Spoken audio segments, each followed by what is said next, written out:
திருநெல்வேலி புதிய பேருந்து நிலையத்திற்கு நீண்ட தூர ஊர்களில் இருந்து வரக்கூடிய அரசு விரைவு போக்குவரத்து கழக பேருந்துகள் மட்டும் பயணிகளை இறக்கிவிட்டு செல்கிறது. இது தொடர்பான கூடுதல் தகவலுடன் நிகரான நம்முடைய நெல்லை மன்ற தலைமை செய்தியாளர் சிவமணி. தற்போது நெல்லையில் இதுபோன்ற கட்டுப்பாடுகள் பின்பற்றப்பட்டு வருது. அங்க இருக்கக்கூடிய நிலவரம் என்ன?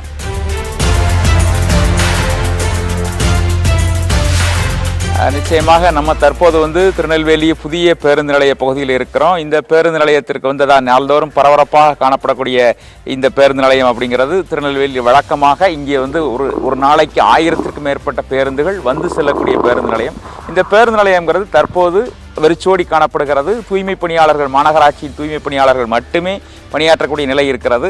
வெளியூர்களிலிருந்து, அதாவது சென்னை, கோவை உள்ளிட்ட, பெங்களூர் உள்ளிட்ட வெளியூர்களிலிருந்து திருநெல்வேலி வரக்கூடிய அந்த பேருந்துகள் மட்டும், அரசு விரைவு பேருந்துகள் மட்டும் பேருந்து நிலையத்தில் பயணிகளை இறக்கிவிட்டு செல்லக்கூடிய காட்சிகளை நம்ம பார்க்க முடிகிறது.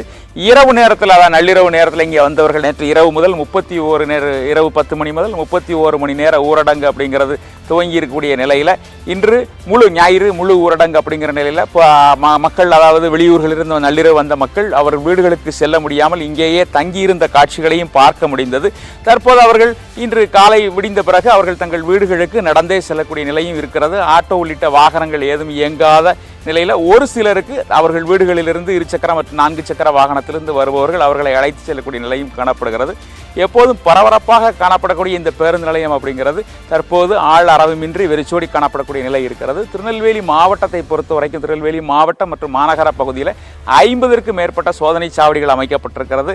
நகர் எல்லை மட்டுமல்லாது பொதுமக்கள் அதிகம் கூடக்கூடிய பகுதி அப்படின்னா சாலை சந்திப்புகளில் போலீசார் பாதுகாப்பு பணியில் ஈடுபடுவதோடு தேவையில்லாமல் வெளியே சுற்றி வரக்கூடியவர்களுக்கு அபராதம் விதிக்கக்கூடிய காட்சிகளும் இடம்பெறுகிறது. திருநெல்வேலி மாவட்டம் மற்றும் மாநகர பகுதியில் 1000க்கும் மேற்பட்ட போலீசார் பாதுகாப்பு பணியில் ஈடுபட்டிருக்கிறாங்க. ரோந்து பணியிலும், அதாவது நிலையாக கண்காணிக்கக்கூடிய பணியில் ஈடுபடுவதோடு மட்டுமல்லாமல் ரோந்து பணியிலும் ஈடுபடக்கூடிய நிலை இருக்கிறது.